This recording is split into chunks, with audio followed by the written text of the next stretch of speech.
1 Kings, chapter 3. Now Solomon made a treaty with Pharaoh, king of Egypt, and married Pharaoh's daughter. Then he brought her to the city of David until he had finished building his own house, and the house of the Lord, and the wall all around Jerusalem. Meanwhile, the people sacrificed at the high places, because there was no house built for the name of the Lord until those days. And Solomon loved the Lord, walking in the statutes of his father David, except that he sacrificed and burned incense at the high places. Now the king went to Gibeon to sacrifice there, for that was the great high place. Solomon offered 1,000 burnt offerings on that altar. At Gibeon, the Lord appeared to Solomon in a dream by night. And God said, "Ask, what shall I give you?"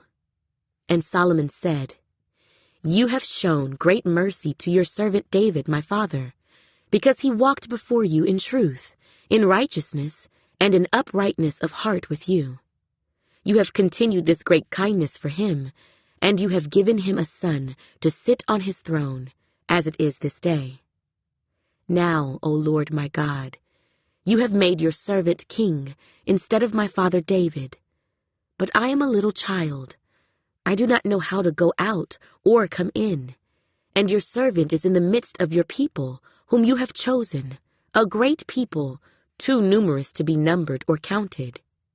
Therefore, give to your servant an understanding heart to judge your people, that I may discern between good and evil. For who is able to judge this great people of yours?" The speech pleased the Lord, that Solomon had asked this thing.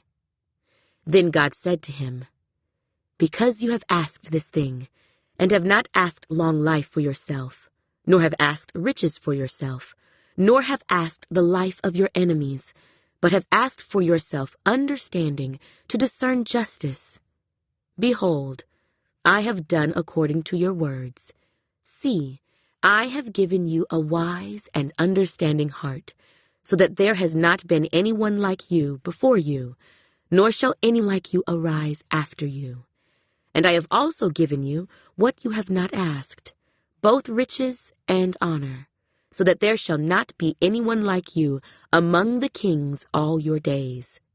So if you walk in my ways, to keep my statutes and my commandments, as your father David walked, then I will lengthen your days." Then Solomon awoke, and indeed it had been a dream. And he came to Jerusalem and stood before the ark of the covenant of the Lord, offered up burnt offerings, offered peace offerings, and made a feast for all his servants. Now 2 women who were harlots came to the king and stood before him. And one woman said, "O my lord, this woman and I dwell in the same house, and I gave birth while she was in the house. Then it happened, the 3rd day after I had given birth, that this woman also gave birth. And we were together.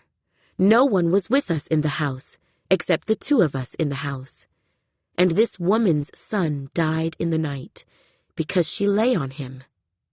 So she arose in the middle of the night, and took my son from my side, while your maidservant slept, and laid him in her bosom, and laid her dead child in my bosom. And when I rose in the morning to nurse my son, there he was, dead. But when I had examined him in the morning, indeed, he was not my son whom I had borne." Then the other woman said, "No, but the living one is my son, and the dead one is your son." And the first woman said, "No, but the dead one is your son, and the living one is my son." Thus they spoke before the king.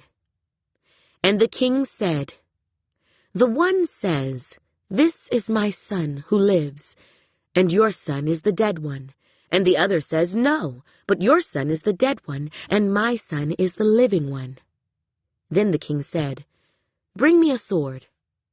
So they brought a sword before the king. And the king said, "Divide the living child in 2, and give half to one and half to the other." Then the woman whose son was living spoke to the king, for she yearned with compassion for her son.